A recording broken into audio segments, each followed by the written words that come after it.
Hello students, तो देखिए हमारे फाइनल टच रिवीजन कोर्स में आज हम लोग स्टार्ट करने जा रहे हैं एक बड़े इंपॉर्टेंट चैप्टर के साथ। इसका नाम है केमिकल बॉन्डिंग, जिसके बिना आप एग्जाम के अंदर नहीं जा सकते हैं।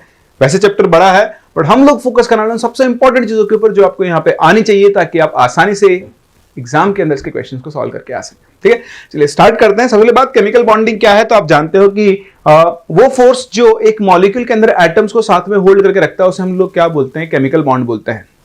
Ionic bond, covalent bond, coordinate bond, तीन तरह के पास बॉन्ड होते हैं। कैसे फॉर्म होते हैं सब आप सीख चुके हैं। हम चलते हैं इंपॉर्टेंट चीजों की तरफ। जो सबसे पहले इंपॉर्टेंट चीज है वो है आपका फॉर्मल चार्ज। फॉर्मल चार्ज क्या होता है? तो फॉर्मल चार्ज बेसिकली आपके पास क्या होता है? डिफरेंस होता है between number of electrons assigned to a particular atom in its Lewis structure and in its free state. Basically आपको उसका ध्यान रखना है। उसके एक फॉर्मूला होता है सिंपल, उस फॉर्मूले को आपको यूज करना है। तो और डेफिनेशन की बात करते हैं, the difference between electrons in an atom in free state and the number of electrons assigned to it in its Lewis dot structure. For example, carbon के पास 6 इलेक्ट्रॉन होते हैं। अब आप उसको लुईस डॉट स्ट्रक्चर बनाओ, है ना, और उसमें उसके पास उसके वैलेंस शेल में कितने एटम्स हैं वो आपको यहां पर देखने होते। तो वहां वैलेंस शेल में उसके पास 4 होते हैं फ्री स्टेट में, और उसके लुईस डॉट स्ट्रक्चर में कितने होंगे उसके हिसाब से आप क्या कर सकते हो? उसका फॉर्मल चार्ज कैलकुलेट कर सकते हो। वैसे आप लोगों ने फॉर्मूला देखा होगा फॉर्मल चार्ज का, V minus 2 into LP minus BP, मतलब valence electrons minus 2 into number of lone pairs minus bond pairs. Formal charge कोई एक्चुअल चार्ज नहीं होता है, ठीक है। ये सिर्फ डिफरेंस दिखाता है नंबर ऑफ इलेक्ट्रॉन्स का in free state and in a given particular Lewis dot structure. तो हम इसके लिए चाहे तो आप एग्जांपल ले सकते हैं O3 का, जो कि एक्चुअली एनसीईआरटी में भी गिवन है और वो आपसे पूछा भी जा सकता है। तो O3 के अगर आप लुईस डॉट स्ट्रक्चर बनाओ तो देखो 3 ऑक्सीजन एटम होते हैं। तीनों के वैलेंस शेल में क्या होते हैं? 6 इलेक्ट्रॉन होते हैं। तो ऑक्सीजन यहां पर इसके साथ 2 इलेक्ट्रॉन शेयर करेगा इस ऑक्सीजन के साथ। तो देखो इस वाले ऑक्सीजन के पास 6 में से शेयर हुए, 2 बच गए लोन पेयर, ठीक है। यहां इनके बीच में इलेक्ट्रॉन्स की शेयरिंग हो गई और ये बॉन्ड बन गया है। ऐसे ही ये क्या करेगा, इस ऑक्सीजन के पास भी क्या है, देखो 3 लोन पेयर्स होते हैं। तो ये शेयरिंग करने की जगह क्या होगा, ये वाला जो ऑक्सीजन है ये अपना एक इलेक्ट्रॉन पेयर इसको डोनेट कर देगा और इससे कोऑर्डिनेट बॉन्ड बना लेगा। तो इस ऑक्सीजन के 2 और 2 4 यहां काम में आ गए, 1 इसके पास बच जाएगा। तो इस तरह से इसकी लुईस डॉट स्ट्रक्चर कंप्लीट हुई। आप देखो सभी का ऑक्टेट कंप्लीट है क्या? 1 2 3 4 5 6 7 8 1 2 3 4 5 6 7 8 1 2 3 4 5 6 7 8 कंप्लीट है। अब आप इसको चाहो तो O1 नाम दे दो, इसको O2 बोल दो, इसको O3 बोल दो। तो अगर आपको फॉर्मल चार्ज निकालना है O1 पे, तो देखो O1 के वैलेंस शेल में 6 इलेक्ट्रॉन थे, माइनस लोन पेयर कितना? 1 और 2, तो 2 लोन पेयर, इसके पास टोटल 4 इलेक्ट्रॉन आए, इसलिए लिखा है देखो 2 इंटू लोन पेयर। तो आप ऐसे भी देख सकते हो कि 6 होते हैं। अब इसके बाद अभी कितने इसके वैलेंस शेल में? तो देखो 1 2 3 4, तो यहां से आ रहे, देखो 1 2 3 4 लोन पेयर हैं 4, तो माइनस ये जो बॉन्ड बना है ये शेयरिंग में है, मतलब 2 इलेक्ट्रॉन इसके माने जाएंगे, 2 उसके माने जाएंगे। तो टोटल गिनो, 2 इलेक्ट्रॉन यहां से आए, तो 6 माइनस 4 माइनस 2 आ गया 0। या फिर फॉर्मूला लगा लो, valence shell minus 2 into lone pairs 2 है माइनस बॉन्ड पेयर 2 है, 0 आ गया।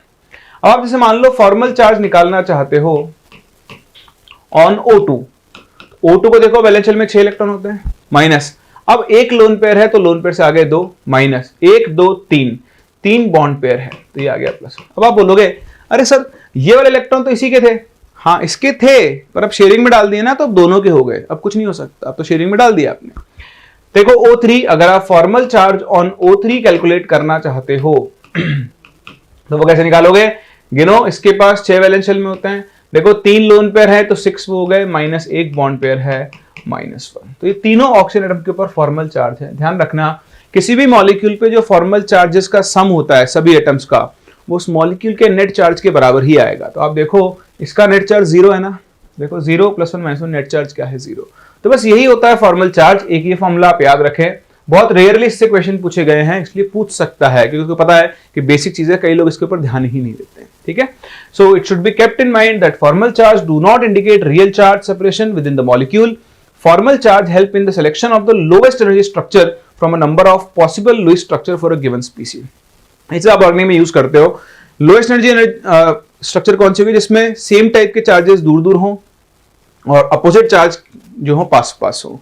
हर एक एटम का ऑक्टेट क्या होना चाहिए? कंप्लीट होना चाहिए, ठीक है। तो ये सब चीजें हम देख चुके हैं, ये आप ऑर्गेनिक में यूज करते हो, अभी इसकी जरूरत नहीं है। पहला बेसिक चीज जो आपको आना चाहिए वो है फॉर्मल चार्ज।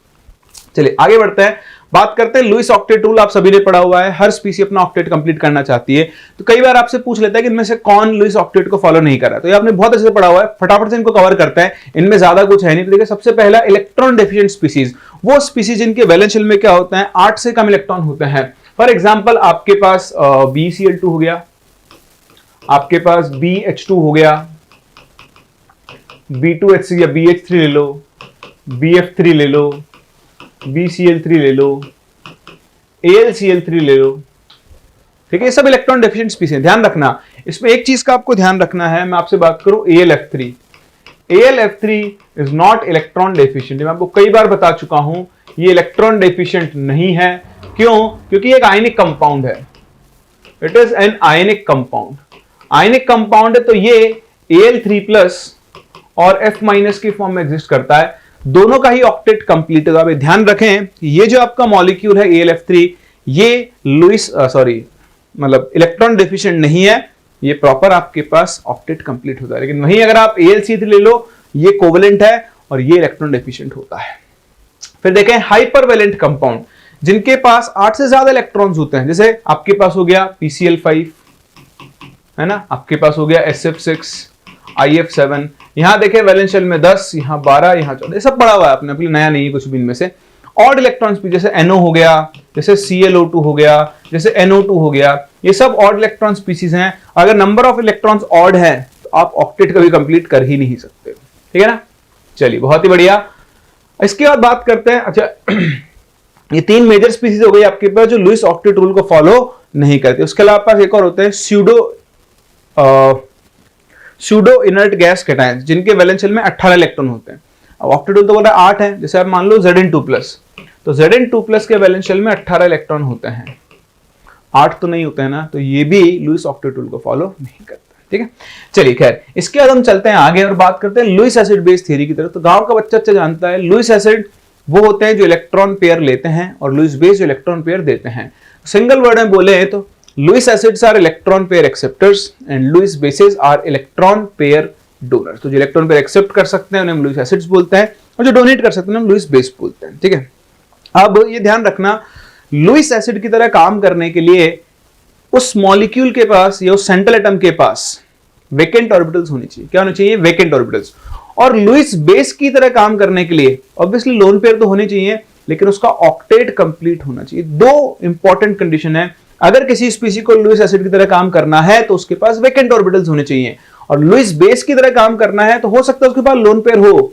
लोन पेयर होने के साथ साथ उसका अपना ऑक्टेट कंप्लीट होना चाहिए, तभी तो। अरे आपका पेट भरेगा जब तो किसी और को खिलाओगे, आपका ही पेट नहीं रहता किसी और को कैसे खिलाओगे आप? तो ध्यान रखना, ये बहुत इंपॉर्टेंट चीज होती है। तो देखिए, Lewis acid the species which can accept electron pairs, ये मैंने आपको बताई दिया, बहुत इंपॉर्टेंट पॉइंट है। सिमिलर लुईस बेस, और ये सबसे इंपॉर्टेंट है कि डोनर एटम जो है उसका ऑक्टेट क्या होना चाहिए? कंप्लीट होना चाहिए, तभी वो स्पीसी क्या होगी? लुईस एसिड की तरह काम कर रही होगी। एक सेकंड दे मुझे, शायद कुछ वॉइस का इशू आ रहा है। चलिए, तो इशू अपना रिजॉल्व हो गया है, ठीक है। अब देखें आगे आप, तो लुईस एसिड्स क्या होते हैं, बेसिस क्या होते हैं, हमने देख लिया। अब चलते हैं आगे कि टाइप्स ऑफ लुईस एसिड्स। तो बहुत सिंपल सी बात है, अलग अलग स्पीसीज लुईस एसिड की तरह काम कर सकती है, पर आपको फोकस करना है उस स्पीसी के पास क्या होने चाहिए? वेकेंट ऑर्बिटल्स होने चाहिए, ठीक है। तो अगर वेकेंट ऑर्बिटल्स है तो वो स्पीसी लुईस एसिड की तरह काम करेगी, अदरवाइज नहीं करेगी, ठीक है। तो देखिए, पहला all metal cations and H+, तो जितने भी कैटायंस होंगे उनके पास ऑब्वियसली क्या होंगे? वेकेंट ऑर्बिटल्स होंगे, तो लुईस एसिड की तरह काम करेंगे। Second, hypovalent compounds, electron deficient species, जैसे मैंने आपको अभी बताया, आपके सामने एग्जांपल लिखे थे, जैसे BCl2 हो गया, है ना, BCl2 हो गया, आपके पास BCl3 हो गया, आपके पास AlCl3 हो गया, ये सब इलेक्ट्रॉन डेफिशिएंट है, 4 इलेक्ट्रॉन 6 इलेक्ट्रॉन 6 इलेक्ट्रॉन। अब वहीं आप देखो AlF3, तो अगेन मैंने क्या बताया? AlF3 is not electron deficient. ये बहुत इंपॉर्टेंट है, इसको कभी मत भूलना, ये पूछ सकता है, पहले भी पूछा जा चुका है एग्जाम के अंदर।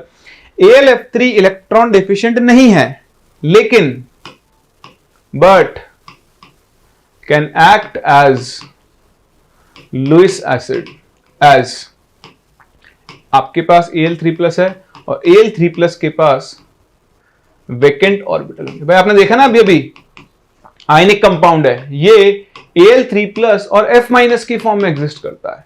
तो भाई Al3+ कैटायन है, उसके पास वेकेंट ऑर्बिटल्स है, और ये स्पीसी भी आपकी लुईस एसिड की तरह काम कर सकती है। ठीक है, मेरे माइक में थोड़ी सी प्रॉब्लम चल रही है, तो आई थिंक उसकी वजह से मुझे इशू लग रहा है बार बार। चलिए आगे बढ़ते हैं। Species is vacant D orbital, तो आपके पास देखो, आप सब जानते हो थर्ड पीरियड और उससे नीचे सभी के पास वेकेंट डी ऑर्बिटल होते हैं। तो अगर आपका डोनर एटम, एक्सेप्टर एटम या सेंट्रल एटम बोल लो, थर्ड पीरियड को बिलोंग करता है, तो वो लुईस एसिड की तरह काम करेगा।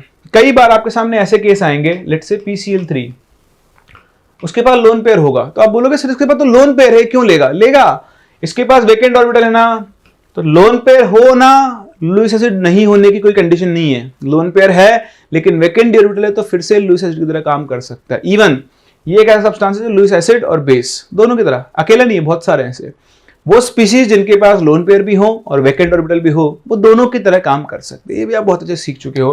तो PCl3 हो गया, SF4 हो गया, है ना, आपके पास लेट्स से BrF5 हो गया, ये सभी आपके लुईस एसिड लुईस बेस दोनों की तरह काम कर सकते हैं, क्योंकि इनके पास वेकेंट डी ऑर्बिटल्स भी हैं, इनके पास लोन पेयर्स भी हैं।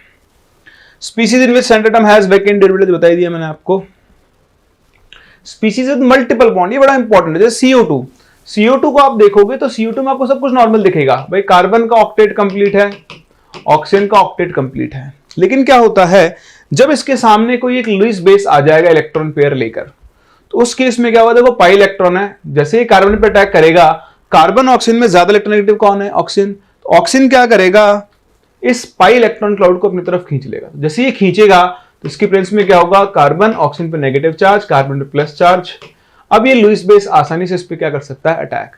तो अगर स्पीसीज के अंदर मल्टीपल बॉन्ड्स हैं जैसे CO2, तो वो भी किसकी तरह काम कर सकते हैं, लुईस एसिड की तरह काम कर सकती है। समझ गए? तो छोटा छोटा आपको चीजों का आइडिया होना चाहिए। चलिए, लुईस एसिड स्ट्रेंथ की अगर आप बात करें तो साफ साफ लिखा हुआ है आपके सामने, Lewis acid strength is proportional to positive charge on central atom and proportional to electronegativity of surrounding atom. ध्यान रखना, लुईस एसिड कैरेक्टर इस चीज पे डिपेंड नहीं करता है कि नंबर ऑफ वेकेंट ऑर्बिटल्स कितने हैं।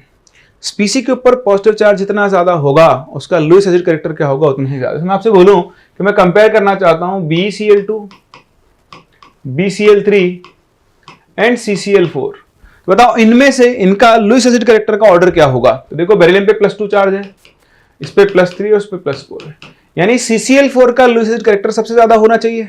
नहीं, हाँ सही पकड़े हैं। क्यों? अरे इसका तो ऑक्टेट कंप्लीट है, ये एक लुईस एसिड नहीं है। तो सिर्फ चार्ज ही मत देखना, दिमाग भी लगाना। तो CCl4 का जो लुईस एसिड कैरेक्टर हो सबसे कम होगा।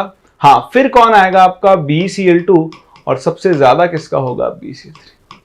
भाई पहले लुईस एसिड हो भी तो सही, तभी तो लुईस एसिड की तरह काम करेगा, ऐसे कैसे कर देगा। समझ पा रहे हो बात को? समझ रहे हो ना? तो ये इंपॉर्टेंट चीज है, इस चीज का आप ध्यान रखना। उसके अलावा जैसे मैं आपसे बोलूं कि CF बोल रहा हूं, और ये तो खैर एक्सेप्शनल ऑर्डर आएगा आपके पास। जैसे मान लो मैं आपसे कहता हूं कि मेरे पास, इसमें भी खैर वो होगा नहीं, इलेक्ट्रोड सराउंडिंग एटम से अगर हम बात करें, लुईस एसिड कैरेक्टर आपको बताना है। जैसे एक तो आप मान लो कैटायन है आपके पास CH3+, इसमें भी नहीं आएगा। ऐसे देख सकते हो आप इसको। जैसे मान लो आपके पास SiF4 है, SiCl4 है और SiBr4 है। अब यहां पर सिलिकॉन थर्ड पीरियड का है, सिलिकॉन के पास वेकेंट डी ऑर्बिटल है, लेकिन आप देखोगे कि फ्लोरीन, क्लोरीन, ब्रोमीन से फ्लोरीन सबसे ज्यादा इलेक्ट्रोनेगेटिव है, तो फ्लोरीन इसके ऊपर सबसे ज्यादा पार्शियल पॉजिटिव चार्ज जनरेट करेगा, क्लोरीन थोड़ा कम करेगा और ब्रोमीन सबसे कम करेगा। तो SiF4 के इलेक्ट्रो जो लुईस एसिड कैरेक्टर है वो इनमें क्या होगा, सबसे ज्यादा होगा। बट ये ध्यान रखें, वेरी वेरी वेरी इंपॉर्टेंट, बहुत अच्छे से आपने पढ़ा हुआ है, इसमें अगर आप देखें BF3, BCl3, BBr3 and BI3, इसमें आप ये फंडा नहीं लगा सकते हो। यहां पर लुईस एसिड कैरेक्टर जो होता है वो हमेशा इस ऑर्डर को फॉलो करता है, क्योंकि यहां पर क्या होती है, बैक बॉन्डिंग। बैक बॉन्डिंग इसका रीजन है, हम बहुत बार पढ़ चुके हैं, इसको बिल्कुल मत भूलना। यहां पर बोरोन और फ्लोरीन के बीच में स्ट्रॉन्ग बैक बॉन्डिंग होती है, पी बैक बॉन्डिंग, जिसकी वजह से फ्लोरीन के इलेक्ट्रॉन्स बोरोन के पास चले जाते हैं और उसका लुईस एसिड कैरेक्टर क्या हो जाता है, डिक्रीज हो जाता है। ऐसे केस में आप ये सराउंडिंग वाला फंडा बिल्कुल मत लगाना, ये आपको याद रखना है, ये आपको याद होना चाहिए, बहुत इंपॉर्टेंट है, बहुत काम आता है। आगे बैक पॉइंटिंग की बात करेंगे तब मैं वहां पे और चीज आपको बता दूंगा। बट हाल फिलहाल लुईस एसिड करेक्टर इन चीजों पर डिपेंड करता है। तो कई बार ऐसे छोटे छोटे क्वेश्चन आपको मिल जाते हैं जहां पर आपको लुईस एसिड की स्ट्रेंथ कंपेयर करनी होती है, वो भी हम क्वेश्चंस के अंदर भी देख लेंगे। चलिए, फेलियर ऑफ लुईस थ्योरी तो ये मुझे कवर करने की जरूरत नहीं है, हम जानते हैं odd electron molecules Lewis theory को फॉलो नहीं करते हैं। हमने जो एक्सेप्शंस देखे वो सभी उसके फेलियर का रीजन भी है। सो देखें, it can't explain the difference in bond energy of covalent bonds formed between different species although all formed by sharing of electron. भाई सभी बॉन्ड्स, जैसे मान लो HH बॉन्ड है और NN बॉन्ड है या CC बॉन्ड है, तो HH बॉन्ड ज्यादा स्ट्रॉन्ग है और CC बॉन्ड कम स्ट्रॉन्ग है। क्यों भाई? दोनों शेयरिंग से तो बने, फिर स्ट्रेंथ में फर्क क्यों आ रहा है? इसको एक्सप्लेन नहीं कर सकता। बॉन्ड लेंथ, ज्योमेट्री, इन सब के ऊपर कोई कमेंट नहीं कर सकता है। तो इसको सबको हटाने के लिए आई थी आपके पास VACPRT, valence shell electron, sorry VBT, valence bond theory. VACPRT तो उसका पार्ट है। तो वैलेंस बॉन्ड थ्योरी में हम हाइब्रिडेशन पढ़ते हैं और हम VACPRT पढ़ते हैं। क्योंकि हम फाइनल टच रिवीजन कर रहे हैं, मुझे आपको हाइब्रिडेशन सिखाने की जरूरत नहीं है, मुझे आपको VACPRT सिखाने की जरूरत नहीं, लेकिन हाँ, इन दोनों का यूज करके हम मॉलिक्यूल्स की ज्योमेट्री बनाते हैं, वो आपको बनाना आना चाहिए। That is very very very important. तो वैलेंस बॉन्ड थ्योरी ये बताती है कि दो एटम्स एक दूसरे को अप्रोच करते हैं जब उनके बीच में क्या होता है, केमिकल बॉन्ड फॉर्म होता है। तो आपको ध्यान होगा यहां पर एक इंपॉर्टेंट चीज जो आपको हमेशा ध्यान रखनी चाहिए वो है ये ग्राफ। तो ये ग्राफ हम आपको बहुत अच्छे से पढ़ा चुके हैं, मैं आपको बहुत अच्छे से पढ़ा चुका हूं, ठीक है। तो यहां पर आपके पास होती है पोटेंशियल एनर्जी और यहां पर हम लिखते हैं इंटर न्यूक्लियर डिस्टेंस।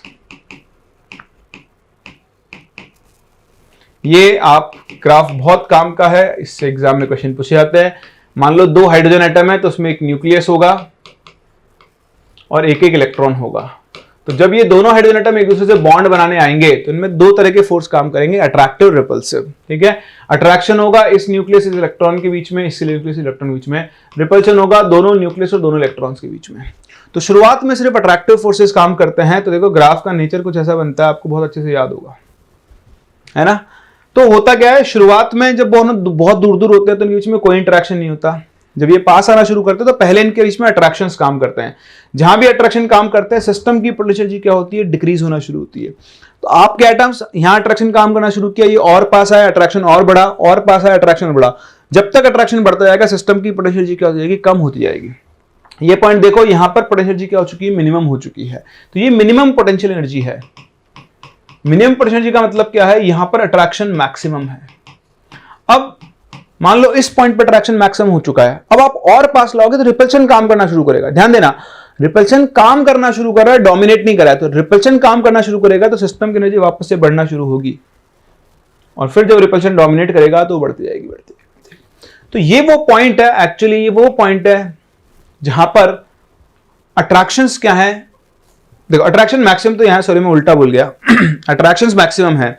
किसी पॉइंट के बाद रिपल्शंस काम करना शुरू करेंगे तो धीरे धीरे क्या होगा, रिपल्शन बढ़ना शुरू होंगे। तो ये पॉइंट एक ऐसा आएगा, देखो यहां अट्रैक्शन थे, अट्रैक्शन बढ़ते गए बढ़ते गए बढ़ते गए बढ़ते गए बढ़ते गए, अब यह रिपल्शन काम करना शुरू किया। अभी रिपल्शन काम करना शुरू किया, डोमिनेट नहीं कर रहा है।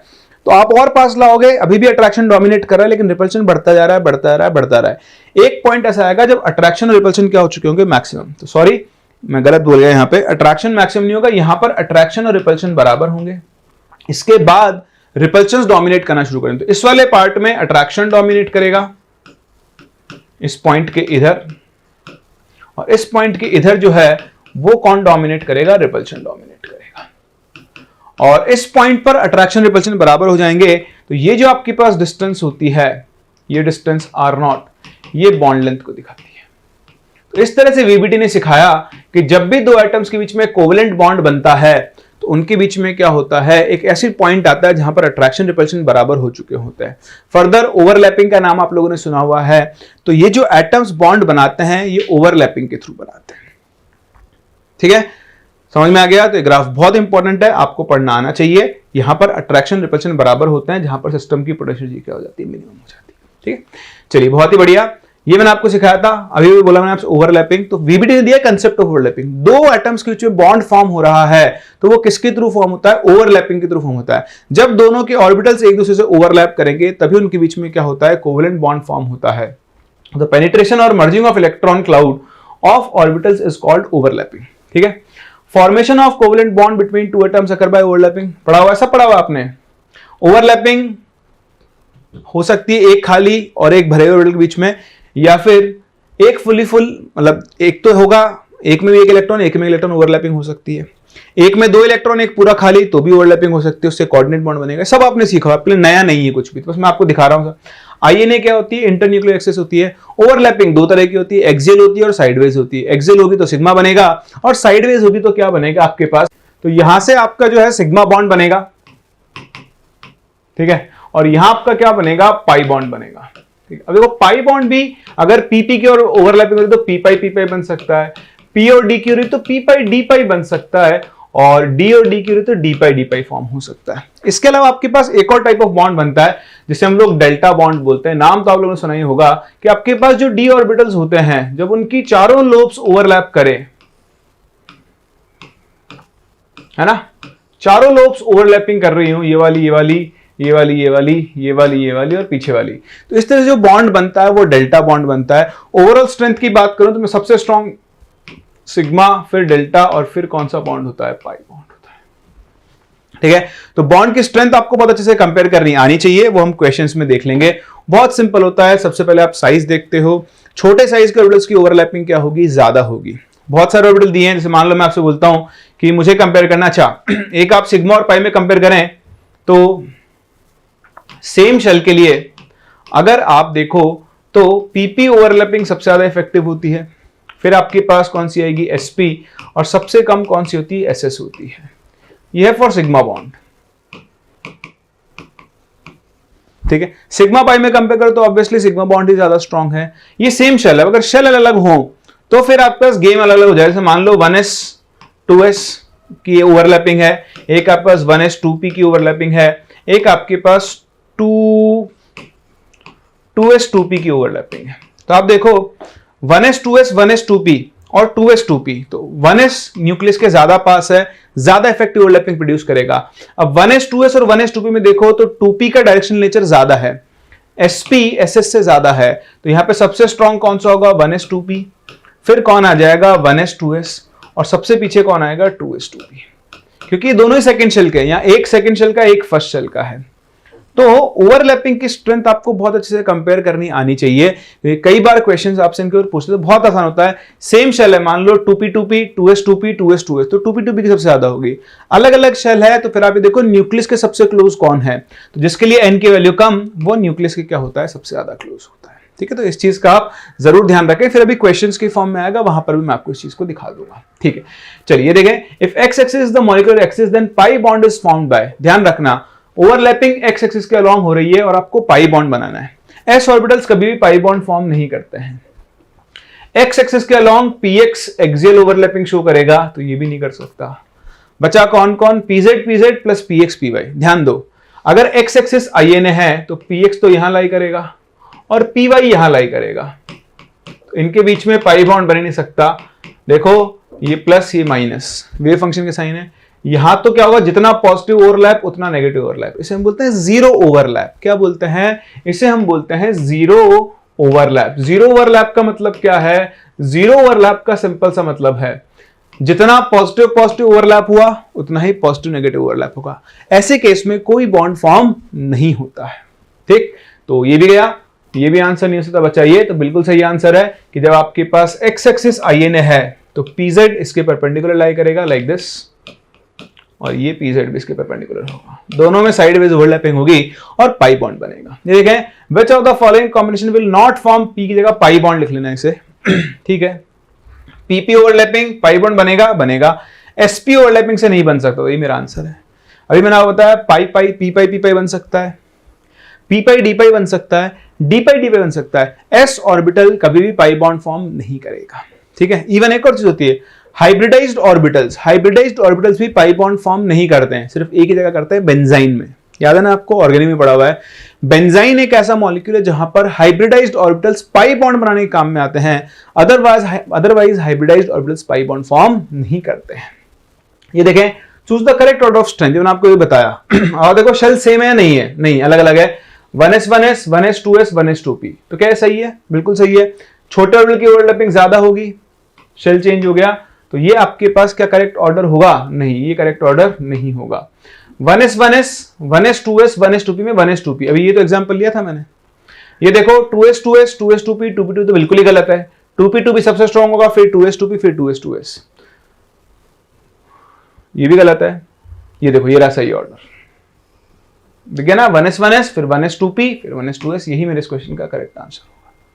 क्लियर है? आगे देखो, choose the incorrect option for bond strength. ठीक है, अब देखो पाई बॉन्ड बन रहा है, यहां पर है 2p पाई 2p पाई, यहां पर है 2p पाई 3p पाई, तो फिर से देखो न्यूक्लियस के हमारे पास 2p 2p होंगे, तो बस यही आपका करेक्ट आंसर है। लेकिन अब देखो इनमें कहीं कहीं डीवीएल है, इनकरेक्ट बताना है, इनकरेक्ट बताना है, तो करेक्ट तो है। ये देखो 2p पाई 3p पाई गिव्स 2p पाई 3d पाई, देखो यही गलत है। जब p और d ऑर्बिटल्स की ओवरलैपिंग होगी, ध्यान से समझना, एक तो 2 p ऑर्बिटल है, ठीक है, और एक ये p ऑर्बिटल है और ये d ऑर्बिटल है,